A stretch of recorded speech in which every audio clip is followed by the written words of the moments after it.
Bom dia! Na live de hoje, então vamos falar um pouquinho sobre a importância dos processos em nossas vidas. E para falar sobre esse assunto, mais uma vez eu vou compartilhar, um storytelling que eu estou fazendo aqui da minha própria vida, da minha própria trajetória com você. Eu acho que nada mais verdadeiro do que a gente falar da nossa própria vida, dos nossos próprios testemunhos e aprendizados. E é ali que há o crescimento, né? Eu postei ontem nos stories justamente falando sobre isso. Como grandes aprendizados ou inspirações que eu tive na minha vida foram frutos de histórias reais, de pessoas que abriram seu coração, que falaram dos seus desafios, que compartilharam a sua trajetória de vida e que ali em algum momento houve um ponto de conexão em relação à realidade em que eu estava vivendo naquele momento.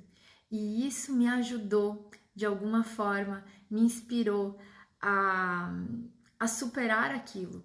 Porque é sempre, né, a gente fica pensando, bom, se aquela pessoa conseguiu, eu também posso. Então, como nós precisamos uns dos outros, como nós somos curados quando a gente se expõe, abre o nosso coração, compartilha aprendizado.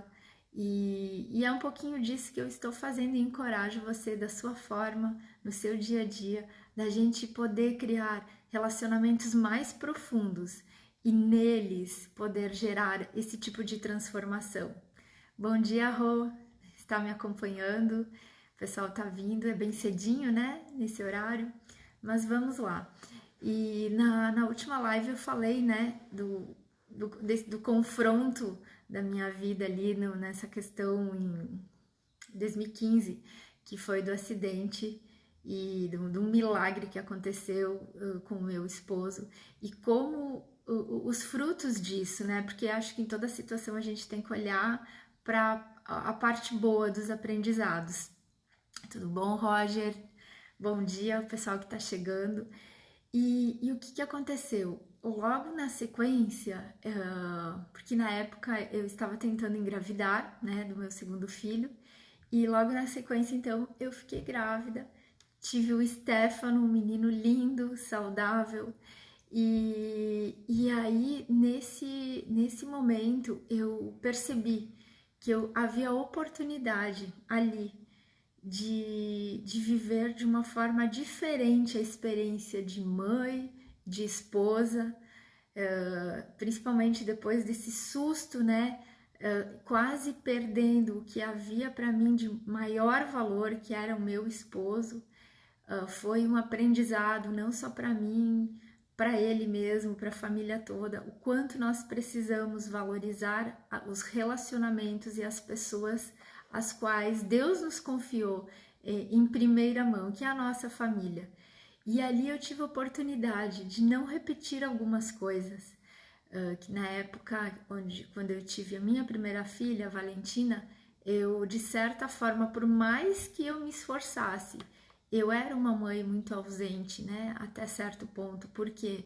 Porque a minha prioridade era o trabalho, eram tantas outras coisas e muitas vezes aquele vínculo que é necessário tempo, sim, né?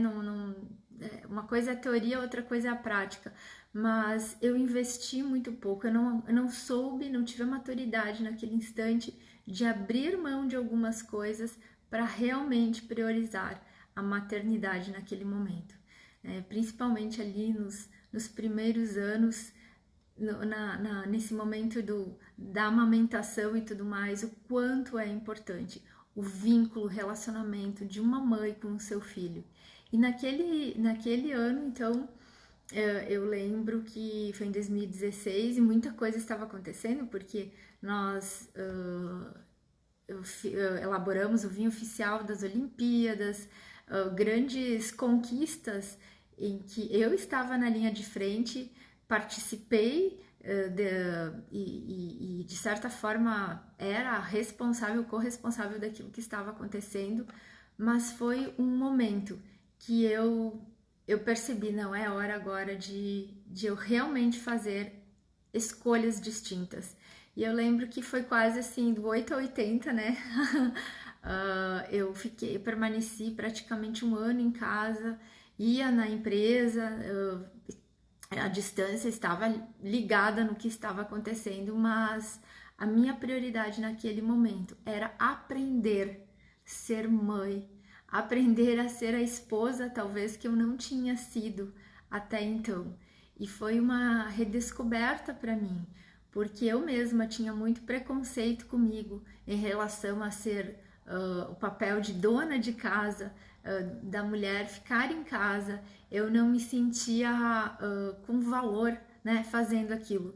E quanta bobagem, né? Porque a gente acaba às vezes tendo esses conceitos errados pela própria criação, pela própria cultura, como a sociedade acaba às vezes inevitavelmente, as pressões também do mercado de trabalho acaba desvirtuando um pouquinho disso, né? Então, principalmente para a mulher, vem aquela coisa de culpa: o que eu estou fazendo? Será que eu estou fazendo certo, errado? Mas eu me dei esse direito, né? E esse presente, eu diria, não só para minha vida, mas para minha família, onde todos foram beneficiados. Eu realmente decidi viver a maternidade nessa segunda vez. Eu acho que aquela frase, né? Repetir, a gente pode errar, mas repetir os erros, aí já é burrice, né? Então eu sempre falava assim: eu não tenho escolha. Eu lembro com a minha primeira filha. Na verdade, na vida nós sempre temos a nossa escolha, nós temos a autorresponsabilidade daquilo que nós fazemos. E foi um tempo assim como é que eu vou dizer, de um processo realmente que aconteceu na minha vida, necessário para eu amadurecer como mulher, como esposa, como mãe, enfim, como profissional também, para ali adiante eu poder equilibrar mais as coisas.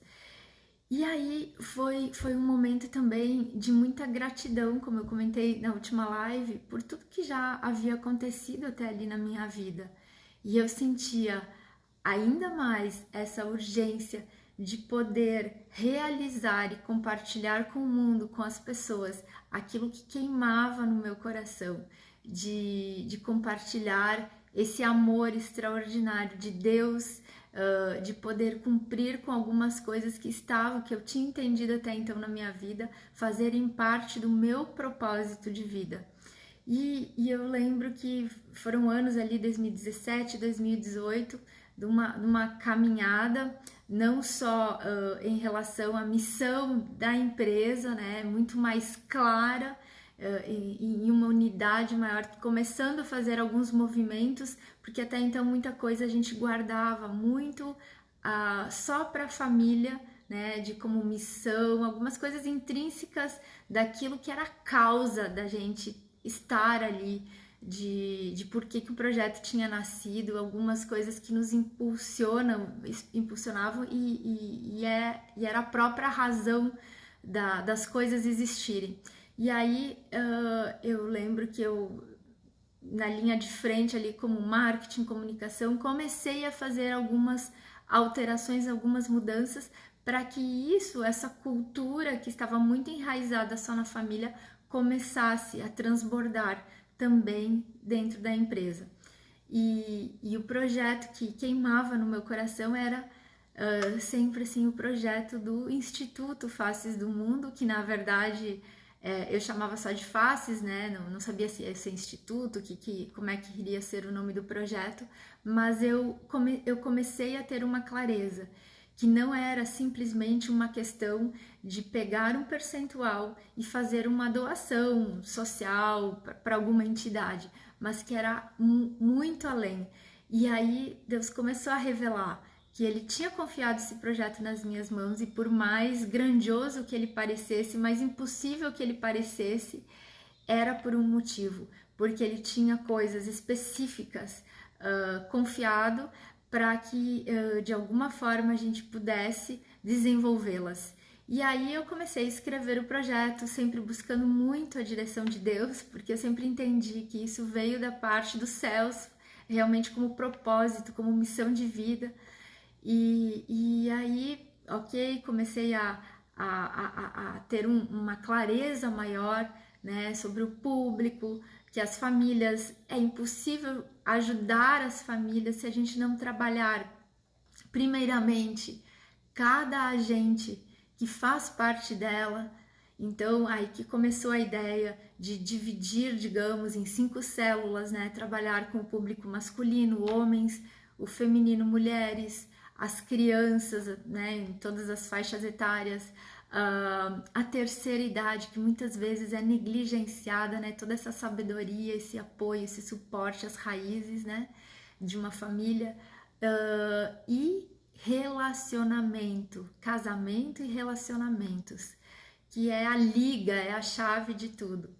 E aí eu comecei, enfim, inclusive com algumas mentorias de pessoas muito especiais, muito queridas, e buscando em Deus, o projeto, digamos, começou a ganhar forma, né, devagarinho a ser estruturado.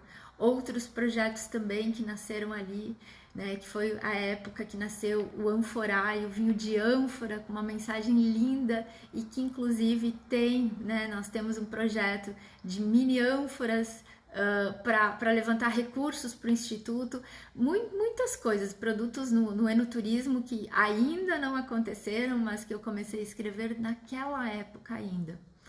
Só que eu ia até certo ponto, porque ainda haviam tantas barreiras estruturais e principalmente em mim mesma que me deixavam como se fosse imóvel, presa. Eu não conseguia fluir e tirar essas coisas verdadeiramente do papel, né?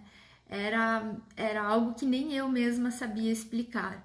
Por mais que eu me esforçasse de planejar, de desenhar esses projetos, era como se alguma coisa me travasse e de que eu ainda precisava ter uma maior clareza, um maior entendimento para que isso pudesse realmente fluir. E o que aconteceu, na verdade, é que em 2019 eu estava assim numa situação de que eu diria, né, olhando para trás agora, que foi basicamente uma crise de identidade, né? Porque eu olhei assim a minha vida, não conscientemente, mas era um pouco dos sentimentos que passavam por mim, e eu ficava me perguntando, meu Deus, o que eu fiz da minha vida? Eu tinha a impressão que eu não tinha cumprido com tudo aquilo, com essa expectativa talvez que eu tinha no coração, ou tudo aquilo que eu havia entendido como propósito de vida. E um pouco assim, um pouco não, bastante, com uma visão deturpada da minha imagem, de quem eu era, do meu próprio potencial, né? E aí eu passei por um ano muito difícil, emocionalmente. Eu diria que eu passei por uma depressão, né? Não cheguei a ser, como é que eu vou dizer, diagnosticada formalmente, mas eu sabia que todos os sinais apontavam para isso.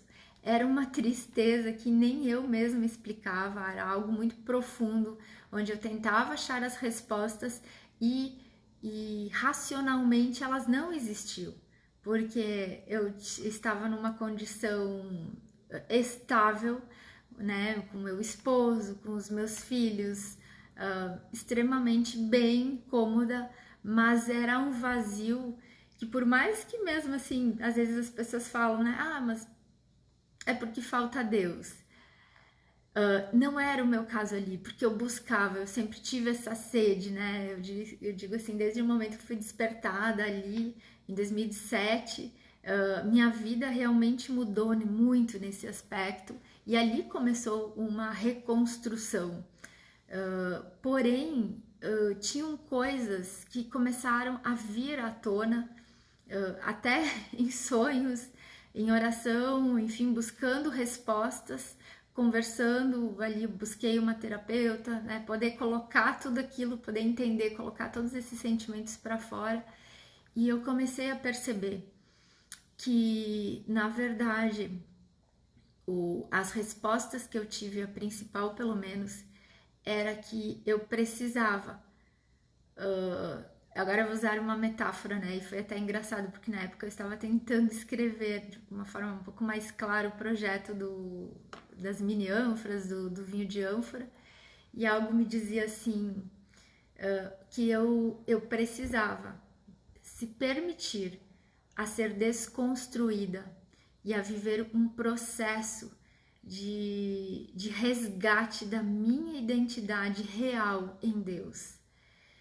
E viver esse processo de forma mais profunda, para que a partir dele eu pudesse sim realmente entender a urgência, a necessidade dessa descoberta ou dessa ressignificação, muitas vezes, da nossa real identidade, para que eu tivesse ainda uma clareza maior do meu propósito e pudesse, através disso, ajudar mais pessoas. E não apenas ajudar em falar, mas porque a partir disso eu teria a minha própria experiência de vida para poder compartilhar e ter uma autoridade maior para, enfim, para ajudar outras pessoas. Porque eu sempre tive uma clareza de que o meu chamado, assim, até porque por uma busca pessoal, era de poder levar a mensagem, mas até aí era só levar a mensagem, né? Não era efetivamente ajudar as pessoas, assim, talvez de uma forma mais prática, mas a resgatarem a sua verdadeira identidade em Deus. E a partir disso, a partir desse olhar, através dele, do nosso Criador, poder viver de forma plena o nosso propósito, para aquilo que a gente foi chamado, para esse comissionamento aqui nessa terra, para poder deixar o nosso legado para essa geração.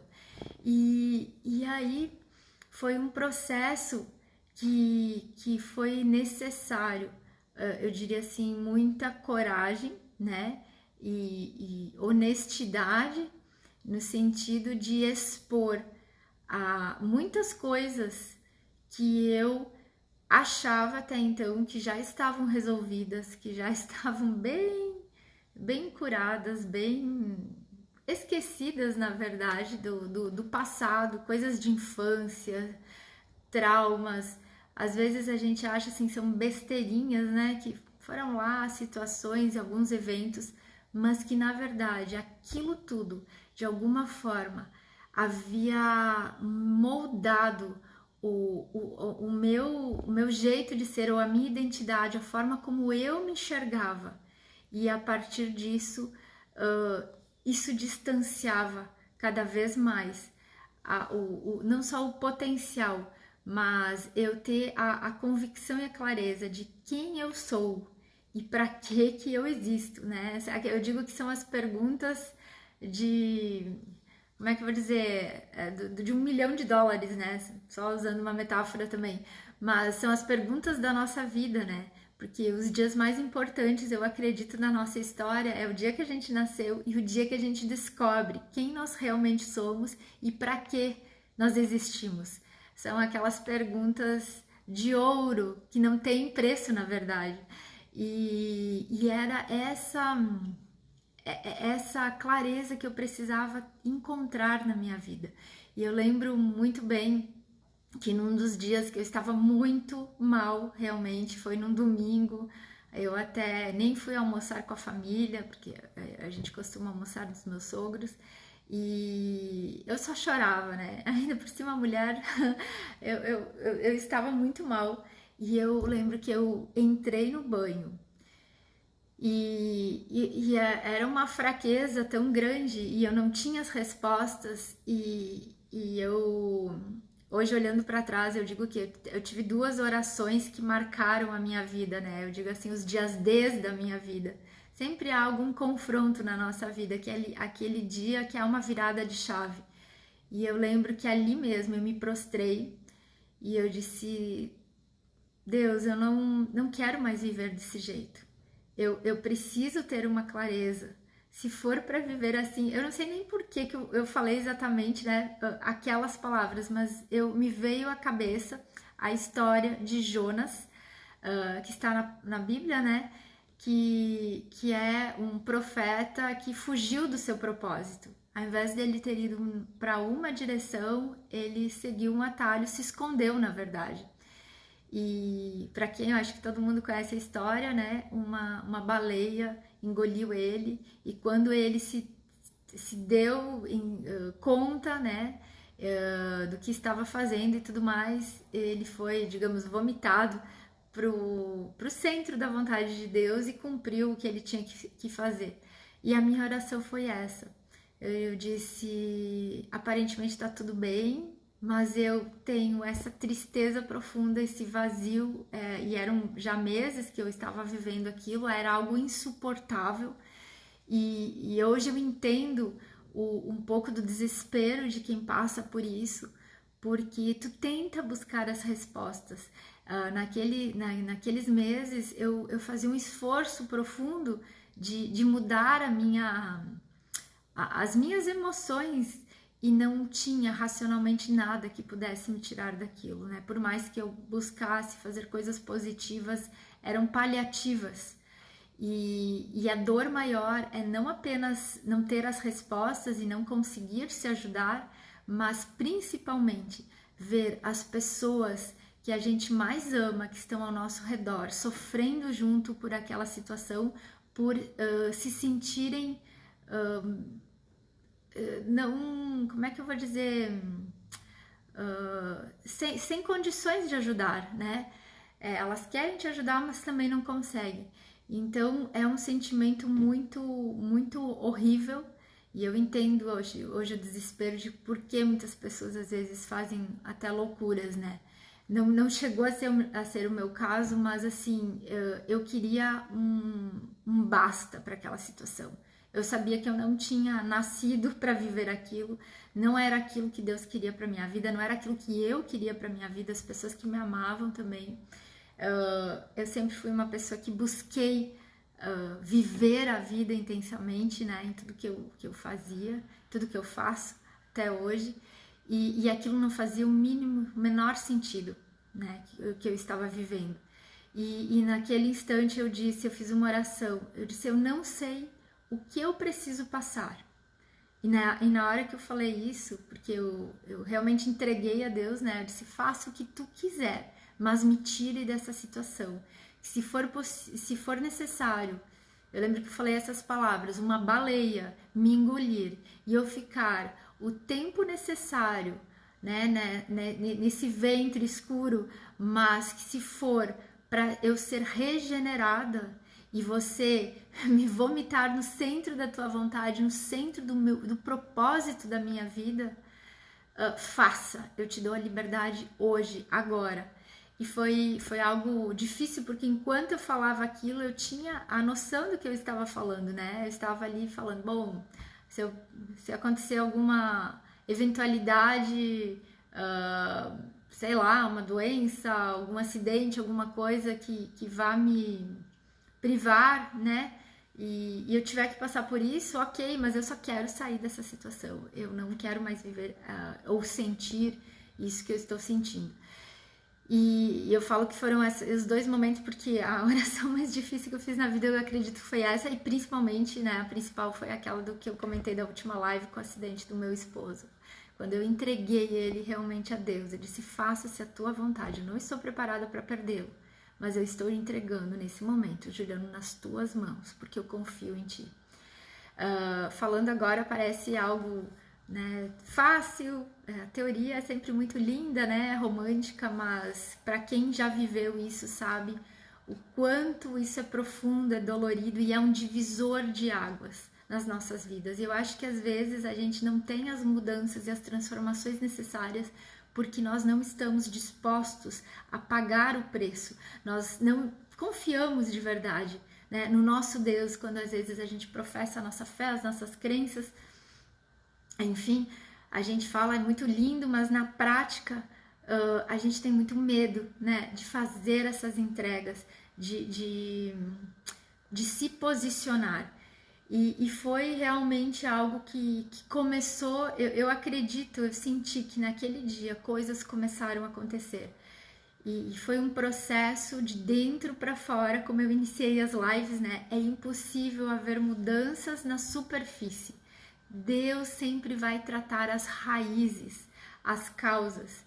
E basicamente, né, o que aconteceu nos meses seguintes foram, eu acabei porque eu tinha consciência que as respostas viriam dos céus, viriam daquele que me conhece profundamente, conhece meu passado, meu presente, meu futuro, aquele que me criou com um propósito específico, com atributos específicos, e eu decidi participar dessa jornada. E aconteceu que eu comecei a reservar alguns momentos nobres do meu dia, até então impensáveis, né? Porque para mim era trabalho, trabalho, trabalho. E eu comecei a priorizar, buscar a Deus, sabe? Como o encontro marcado, o meu café com Ele. E ali, no secreto, eu com a palavra, abrindo meu coração, rasgando meu coração e no silêncio obtendo as respostas. Porque às vezes a gente acha que a oração, a questão de buscar a Deus é a gente falar, falar, falar, quando na verdade a gente precisa muito mais ouvir. Né? E eu tenho, acho que um caderno todo escrito de quantas coisas eu fui ensinada, eu fui ali orientada, revelações sobre a minha própria história. E uma por uma, Deus foi descortinando.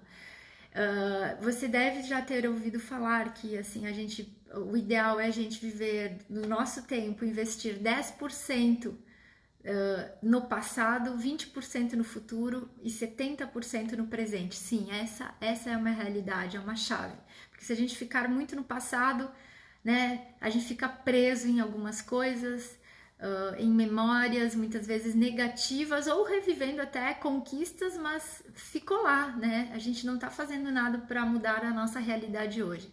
Se a gente fica muito no futuro, a gente só fica sonhando na ansiedade, mas se a gente vive o presente, a gente começa a construir o nosso futuro, a mudar a nossa realidade.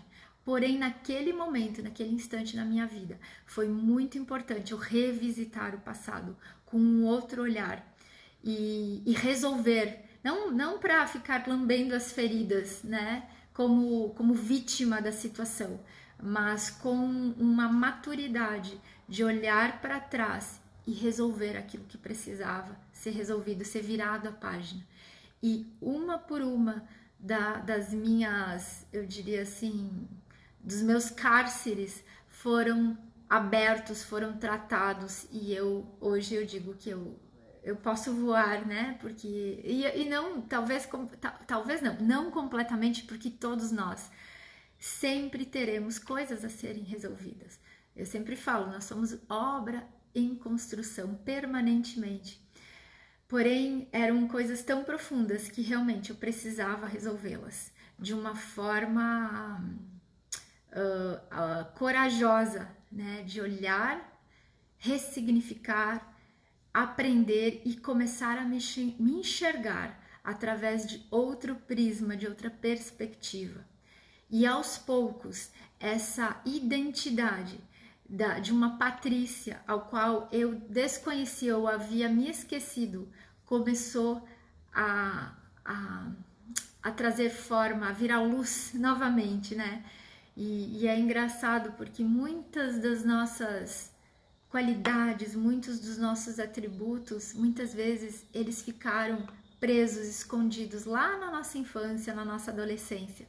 Porque em algum momento, em alguma situação, em algum evento traumático, ou pessoas que eram referência nas nossas vidas, geralmente são os próprios pais, professores, pessoas que eram autoridade em alguma coisa, acabaram distorcendo, né? E não por mal, né? Simplesmente por não ter a consciência, por não ter a maturidade, enfim. E isso acabou sendo enraizado na nossa história, na nossa perspectiva, da forma como a gente se enxerga. Não só isso, muitas vezes é a nossa cultura, a sociedade, círculos de amizade, trabalho, enfim, tanta coisa que acaba interferindo nisso. Mas eu vejo assim quanto é importante a gente perseguir essa clareza de quem nós somos em Deus, porque é a partir do olhar dele, que é o nosso Criador, porque nós fomos gerados à imagem e semelhança dele.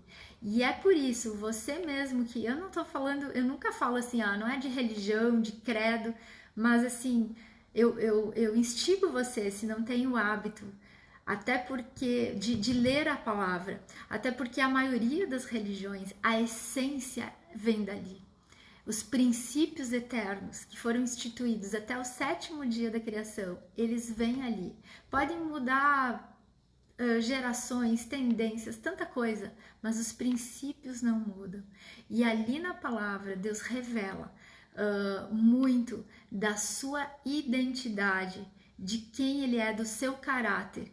E porque nós somos feitos à sua imagem e semelhança, é dessa fonte que a gente precisa se alimentar e se enxergar. Lembrei agora, até você que já deve ter assistido o filme do Rei Leão, você deve lembrar daquela cena quando ele tem um encontro com a sua identidade real, através de um reflexo da sua própria imagem no espelho, onde ele acha que ele está enxergando o pai dele, mas é ele mesmo a quem ele está enxergando. Então, quando a gente consegue enxergar Deus, nosso Pai, nosso Criador, com clareza e conhecê-lo profundamente na intimidade, a gente passa a nos conhecer verdadeiramente, melhor, né, de forma nítida. E por isso, assim, essa sede, essa importância da gente buscar a fonte certa, as referências certas para a nossa vida. Porque é a partir dali que tudo passa a ser iluminado, a termos uma clareza. E quando a gente fala de clareza de quem nós somos, muitas vezes nós estamos muito distante daquilo, mas é porque o nosso Criador nos enxerga como obra acabada. E agora eu faço uma metáfora também com o vaso e o oleiro, né? O oleiro, quando começa, um artista, quando começa a sua obra de arte, ele já tem uma perspectiva do resultado final. Ele já imagina o seu projeto acabado. Mas para quem olha o processo, está vendo, né, no caso de uma ânfora, ali um barro, né, algo disforme. Mas porque ele sabe, ele enxerga a obra acabada. O processo fica muito mais claro, né? E ele vai chegar no objetivo, e assim somos nós. Porque se a gente consegue se enxergar naquilo que a gente precisa ser transformado e aquilo que a gente já é e trazer à existência aquilo, a gente começa a viver hoje diferente. A nossa postura, a nossa forma de encarar a vida, a forma como a gente responde às situações do nosso dia começam a ser transformadas. E o mais importante é de dentro para fora. Por isso que esse é um processo, sempre que eu falo, é de catarse, é de limpeza, que é realmente ter a ousadia de se olhar, de se confrontar e poder se enxergar e ressignificar tudo isso. Eu até vou ler uma palavra que eu gosto muito, está em Isaías 64:8. Contudo, Senhor, Tu és o nosso Pai, nós somos o barro e Tu és o oleiro. Todos nós somos obra das Tuas mãos, né? A gente veio do pó e a gente vai voltar ao pó, a gente não leva nada. Mas quando a gente entende que as respostas estão naquele que nos fez, que nos criou, o processo fica mais fácil. O processo ele passa a ser uma experiência que muda completamente a nossa história. Aqui também, né? Basicamente foi o que eu fiz. Eu resolvi naquele ano ir novamente à casa do oleiro. Como diz aqui, é uma palavra, para quem conhece, ali em Jeremias 18:1-6, que diz: vá à casa do oleiro e ali você ouvirá a minha mensagem. Então fui à casa do oleiro e o vi trabalhando com a roda, mas o vaso de barro que ele estava formando estragou-se em suas mãos, e ele o refez, moldando outro vaso de acordo com a sua vontade. Então o Senhor dirigiu-me a palavra: ó comunidade de Israel, será que eu não posso agir com vocês como fez o oleiro? Pergunta o Senhor. Como barro nas mãos do oleiro, assim são vocês nas minhas mãos. A gente às vezes precisa dessa coragem de nos deixar ser quebrado, de nos deixar ser moldado, por mais que isso doa. Tem feridas, tem situações que precisam ser curadas, que precisam ser lavadas. A gente precisa se permitir a esse processo, porque só assim a gente vai conseguir chegar na obra final, digamos assim, né? É que nem no processo de cerâmica, eu acompanhei ali a construção e elaboração das ânforas, né, da Lídio Carraro. Foi mais de uma vez, onde a ânfora estava aparentemente perfeita, linda, e quando ela foi ao forno, ela estragou, ela rachou. E o que se faz? Não tem remendo, é necessário refazer tudo de novo, recomeçar. Então, quando Deus faz as coisas, ele não remenda, né? Não é um paliativo. Ele quer tratar profundamente as raízes, e isso só acontece se for de dentro para fora. E mais assim, algo que para mim fez muito sentido, que até então eu buscava muito dar os frutos, né? Gerar resultados, quando na verdade o principal resultado, o principal fruto, o principal interesse de Deus nas nossas vidas é aquilo que a gente gera em nossa identidade, no nosso caráter. E aí eu faço referência a Gálatas 5:22, que diz: mas o fruto do Espírito é amor, alegria, paz, longanimidade, que é paciência, benignidade, bondade, fidelidade, mansidão e domínio próprio. Quando a gente consegue ser tratado e mudar, por isso que eu digo que é de dentro para fora, esses atributos, esses frutos, nós estaremos prontos para ajudar outras pessoas, porque senão é hipocrisia, né? É discurso ou é pela metade. Quem melhor do que o próprio cônjuge, os filhos, as pessoas mais próximas da nossa casa, para nos direcionar se a gente realmente está dando fruto, porque o fruto verdadeiro são as nossas pequenas atitudes, e estão, na verdade, naquelas situações onde ninguém vai enxergar, né? Só se fosse, né, um reality show para poder captar, mas é naquelas situações de estresses do dia a dia, daqueles momentos que praticamente ninguém enxerga, é ali que a gente vai saber se o nosso fruto ele é bom ou ele é ruim. Ele está maduro, sadio, ou ele está podre, digamos assim. Então, por isso que eu digo, o processo é de dentro para fora, sim. Não adianta a gente querer dar aquilo que a gente não tem. E quando a gente consegue alcançar esse nível de transformação, tudo acontece, porque é um transbordo, não tem esforço, né? Isso realmente flui através de nós. Então, é um pouquinho essa a minha mensagem de hoje, e de que não fuja dos processos da sua vida. Encare eles com muita coragem e humildade, principalmente entre você e diante de Deus.